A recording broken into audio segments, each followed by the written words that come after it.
What was the biggest internal betrayal that led to the downfall of Indian National Army and Subhash Chandra Bose's efforts? So Indian National Army led by Subhash Chandra Bose was एक ऐसा एक कहर British के ऊपर ला रहे थे कि ये लोग समझ गए कि हमारे दिन भाई ख़त्म है, ठीक है, और सच में ही ऐसा था। लेकिन कुछ खास हुआ नहीं। British intelligence spies inside INA में थे, हाईली सोफिस्टिकेटेड इंटेलिजेंस नेटवर्क था, इंडिया, बर्मा, सिंगापुर। तो नेताजी कहीं से भी कुछ भी करें, इन लोगों को पता चलता था।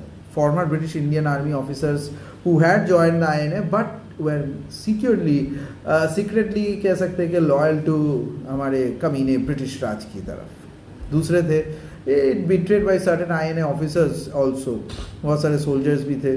बर्मा में ये हुआ 1944-45 में। बिगेस्ट केस ऑफ बिट्रेयल बोल सकते हैं। Some INA unit surrenders without a fight, making it easier for the British to reassert the control. बहुत सारे ऐसे थे जो अपने टीम, अपने रेजिमेंट को भी आगे ले जाने नहीं दिए। Lack of full support from Japan. ये जापान भी क्या है ना, ये देंगे हम लोग आपके साथ है, लेकिन वर्ल्ड वॉर 2 जैसा प्रोग्रेस हो रहा था। Japan suffered major defeats and stop prioritising INA success. लेकिन ये लोगों का गधापंथी था, क्योंकि अगर उन लोग उस तरीके से करते तो अल्टीमेटली ब्रिटिश को नीचे ला सकते थे और अपने फ़ायदे में रह सकते थे। When the Japan position weekend in 1945 they cut down INA supplies and the air support, जो हम लोग के लिए बहुत बड़ा एक धक्का था। इंडियन पॉलिटिकल लीडर का तो सपोर्ट कभी था ही नहीं हम लोग के लिए। And the mysterious end of Subhash ji.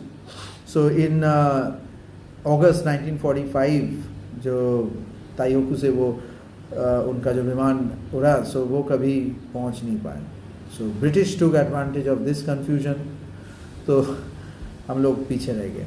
So had there been no British spies inside INA, so there been a very different Indian history we could have read right now. Tell me your views.